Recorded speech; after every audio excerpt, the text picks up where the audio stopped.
guys. Alright, and here I have the third league starter, which is Ark.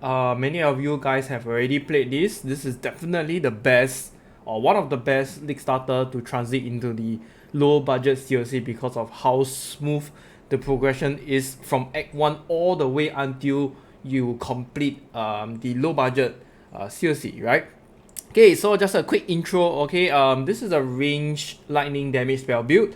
I have been playing this as a starter for like 2 leagues in a row already. Okay, 2 leagues in a row already, and I can tell you it's still one of the best and smooth build to actually progress on.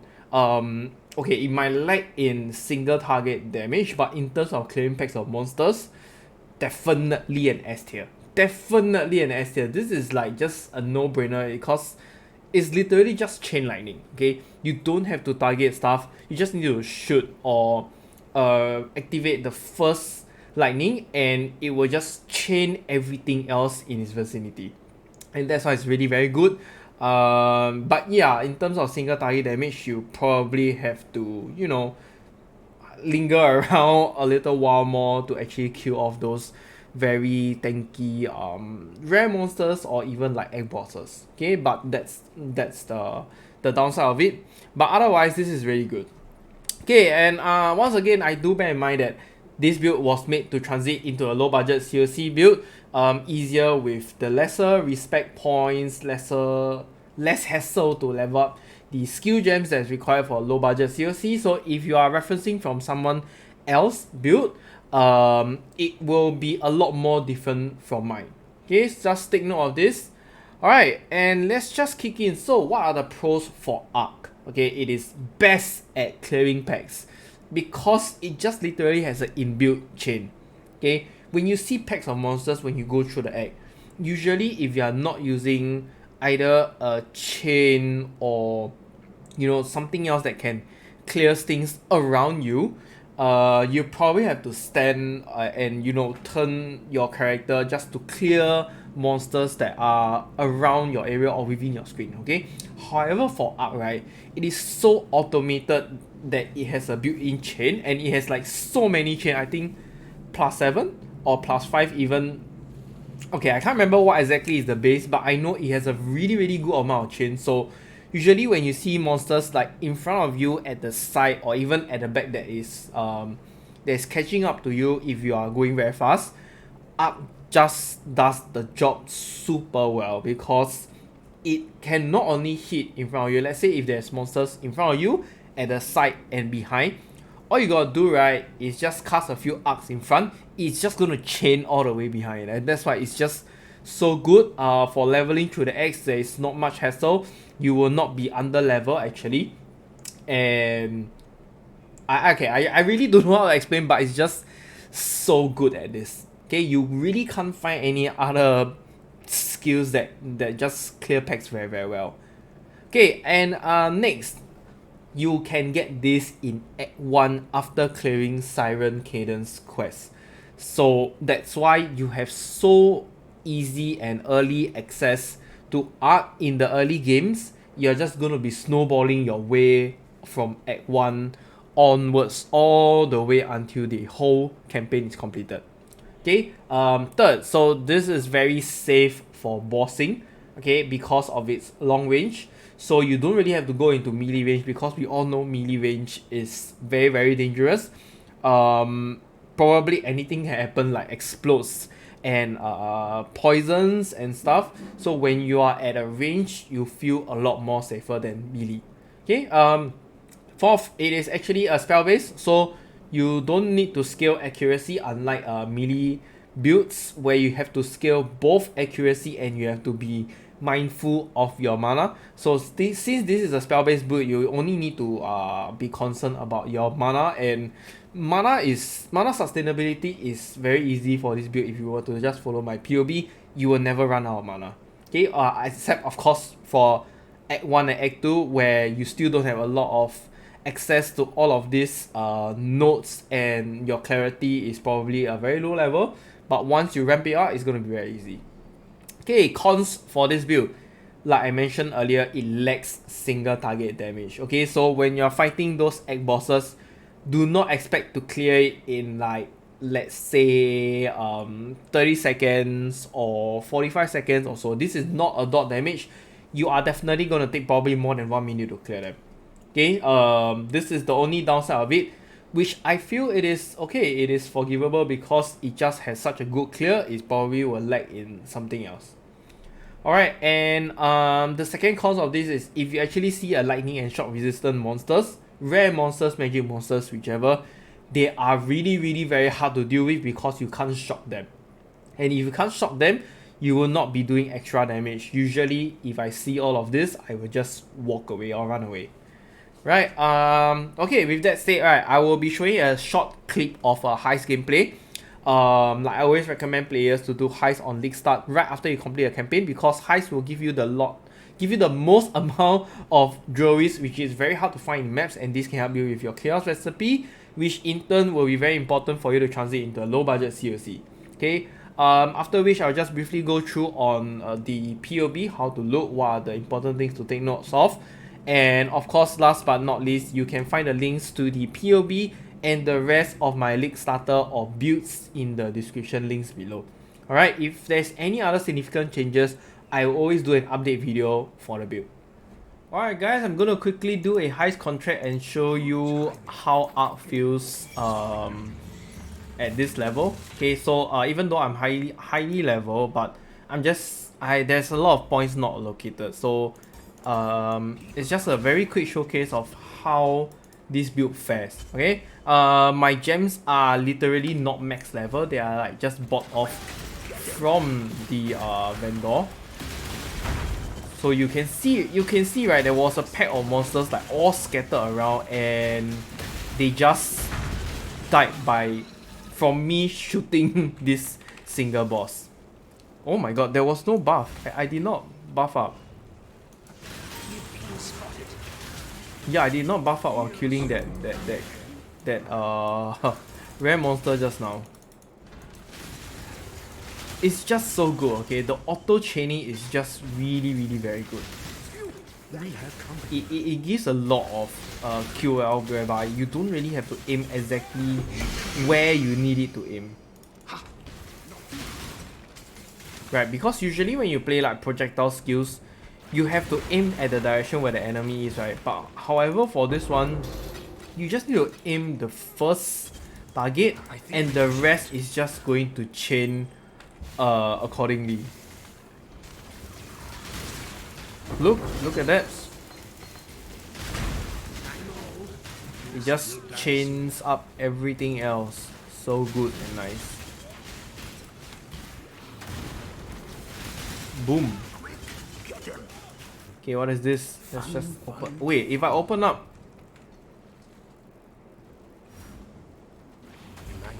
Alright, I need to rush.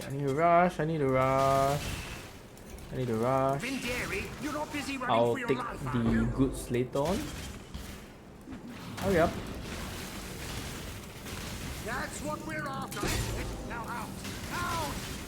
Alright, now comes the fun part where there will be a lot of monsters. Look at this. Look at the amount of auto chaining that this build is doing. I'm literally not targeting anything. It's just auto targeting and hitting the enemies. It's just so good. Like comparing this build to other more directional projectile skills, right? It really is the way you actually play throughout the whole entire campaign, man. And actually, right, once you ramp up the build, the single target damage is actually not so bad. It is not like completely forsaken or bad. It's just you don't clear as fast. Okay, you just don't clear as fast. That's all. Really, that's all.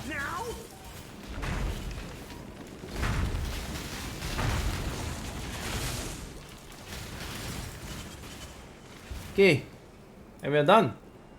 Alright, so that's it. Alright, let's just quickly go through the POB. So, same thing. We have the whole list, drop down list of all of the skill trees. So, Act 1 is literally the same like all other assassin builds. You just want to go this direction, okay? Take Soul Siphon first, and then after that, you can take Blood Siphon, and you can just take Elemental Focus for more damage. Alright, once you have finished Act 1 and you're going into Act 2, just go towards the left side to take Nimbleness for additional cast speed. The crit strike multiplier is going to come in much later on because we don't have much crit in the start or the beginning. Alright, and then you move up taking this dexterity and strength so that we can pump our nodes. Our skill gems and yeah, some of the requirements that requires a significant amount of attributes.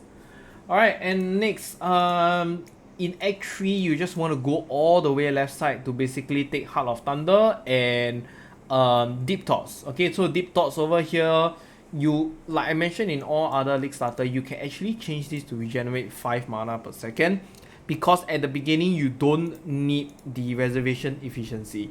Okay, you don't need the reservation efficiency, everything is just about mana regeneration to sustain your mana to keep spamming your skills. Right, so just take note for this. And once you are in Act 3 and you have taken this mana reservation, I mean the 5, regenerate 5 mana per second, okay, you can actually remove Soul Siphon and take Cruel Preparations. Alright, moving on to Act 4. Act 4 is basically going towards the right and taking Whispers of the Doom so that you can cast 2 Hex, which is Conductivity and Elemental Weakness. This is going to increase your single target DPS by a lot. Alright, a lot. And the remaining points, just take the Power Charges notes, which is Disciple of the Forbidden. Right, going on with Act 5, towards Act 5, just finish the maximum power charges here and take the Return in Blood. There's really not a lot of skill points towards Act 5, so this two is just what you're aiming for. Alright, for the rest of them, you just follow my Act 10 level 67. I will move towards the right side first to take the crit spells notes, which is Doomcast, and just move down towards the power charges and the blood drinker. Right, any additional notes is just going to be on the left side. Oh yes, remember to take Throat Seeker as well for the crit multiplier because towards Act 8 or Act 9 you should have a very decent amount of critical chance already, at least 50%. Okay, and towards the left side, just take all of these notes. They are the same notes that you're gonna take for the low budget COC as well. And once you have finished the campaign or the act, you're just gonna use this tree when you're actually doing highs to progress on because they are literally the same notes that you need for COC as well. Okay, so some of you might be asking, why are you taking precision? Precision is for low budget COC. It benefits both this build as well because it has cast speed. Okay, it has cast speed and it gives dex as well. So just take it. These two nodes isn't really going to be a very significant amount of damage boost if you're going to allocate somewhere else. So just take it. Alright. For the skill gems, we are going to go with Arc. Okay. Along the way, if you actually manage to get Val Arc, I will recommend you to use Val Arc. Okay, Val Arc is going to help improve your damage against bosses a lot. Okay, and then added lightning damage, inspiration, innovate. Anything else on top of that will be increased critical strikes and spell echo. So why is spell echo last? A lot of you probably might be asking. First of all, spell echo is actually quite bad when you actually obtain it in Act 4. Okay, at level 1 is very bad because you are going to cast twice. The animation is going to be very slow because you don't have enough cast speed. Okay, so spell echo only comes very good probably around Act 8. I think it's around Act 8. So Act 8. Okay, sorry. So I put this in the last because it's gonna be useful for you when you actually get a Tabula Rasa and you can level it much faster.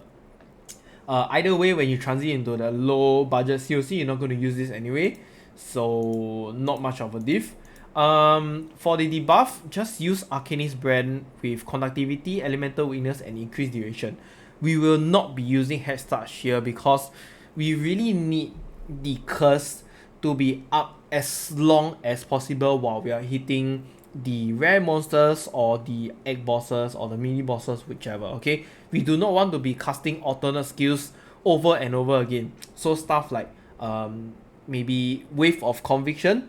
Okay, what else is there that has exposure? I can't remember, but yeah, basically all of these skills, wave of conviction only lasts for a few seconds. Okay, if I were to put Arcanist brand with increased duration, this thing is going to be very long.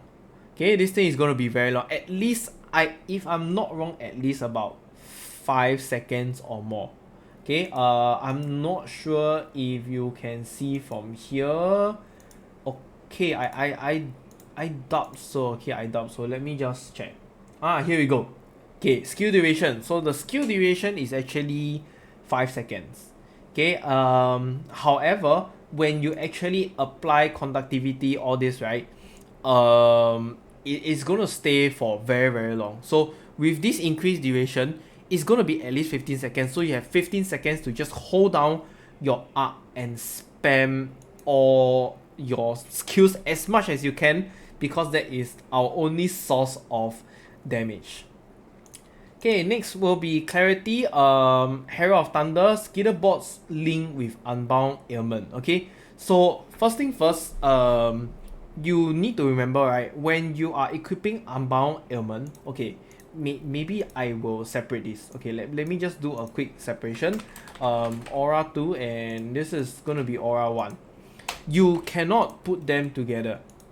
Okay, you cannot put them together. I repeat, alright?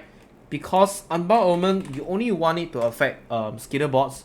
However, if you to link it with Herald of Thunder, Herald of Thunder is going to get Unbound Ailment and you are going to reserve more aura than before. So just do take note of that, alright? Next is the utility, just the simple basic steel skin for more damage absorption and immunity to bleeding. Summon Stone Golem for the taunt and regeneration. Movement skill, I've just chosen Frostblink because our COC Ice low budget is using Frostblink. Together with Arcane Surge level 1, just keep this at level 1 because every time you use Frostblink, you are definitely going to get the Arcane Surge buff. Okay, as for items, just use 2 wand with +1 to level of all lightning spell skill gems. How do you get this wand? You basically use a vendor recipe, and the vendor recipe is a white or normal wand with no prefix or suffix, just a blank wand, and you are going to vendor 2 or more lightning tag skill gems, total of above 40% quality. Okay, so you can use 2 20% quality skill gems, or you can use 3 lightning tag skill gems that has above 40%. So maybe let's say I have 15%, 15% and 10%, so that will equal up to 40%, right? You can sell 3 of these skill gems with the wand and you get the +1 to all lightning spell skill gems. Okay, so do take note of this. The other mods, just craft whichever you have, as long as it's damage, just craft it, it is fine. You don't have to follow this 40% spell damage. Helmet, gloves, boots, amulet, ring, belt, they are all basically to cater for your life, resistance and attribute. Alright, except for the boots, you will want to have movement speed. Just benchcraft whichever is available to you. I will not benchcraft the one that requires chaos orb, so just around 17 to 19 movement speed is fine. Okay, anyway, you're just gonna use it for heist temporarily or just for a short period before you actually transit into the low budget COC. The gems, the the base jewels, right? Just use whatever you have. Okay, literally just use whatever you have. Do not need to be specific, because anything in the jewel that is adding up to your build, it can be resistance, it can be attribute, it's just going to be fulfilling. Your main priority is always to cap your resistance, and then the next will be life, and then the next will be just getting more attributes. Right, so that's about it. And in the notes section, I have given you the step-by-step guide on what are the skill gems to take and buy through the X, okay, all the way until Act 4. So the green color is basically the quest, the blue color is basically what you need to take from the quest reward, and yellow is what you need to link. Just read through the red color notes. There are some along the way. It's just to notify you of things that you should do. Alright, so just quickly read through yourself. And yeah, this is basically Arc, and there's really nothing else more to say. The build is really very good for League Start. I think it's just very underrated that not a lot of people is actually loving this. Yeah, but then again, you cannot compare this kind of hit builds with dot builds, because dot builds in general are just too good and too strong in the X for League Start. Okay, because there is nothing that can stop dot builds. You just need to shoot or cast a few stuff and walk around, wait for the bosses or even monsters to die. Just how simple and good dot builds is. So we do not want to compare those. Alright, I'll see you guys in the next video. Bye.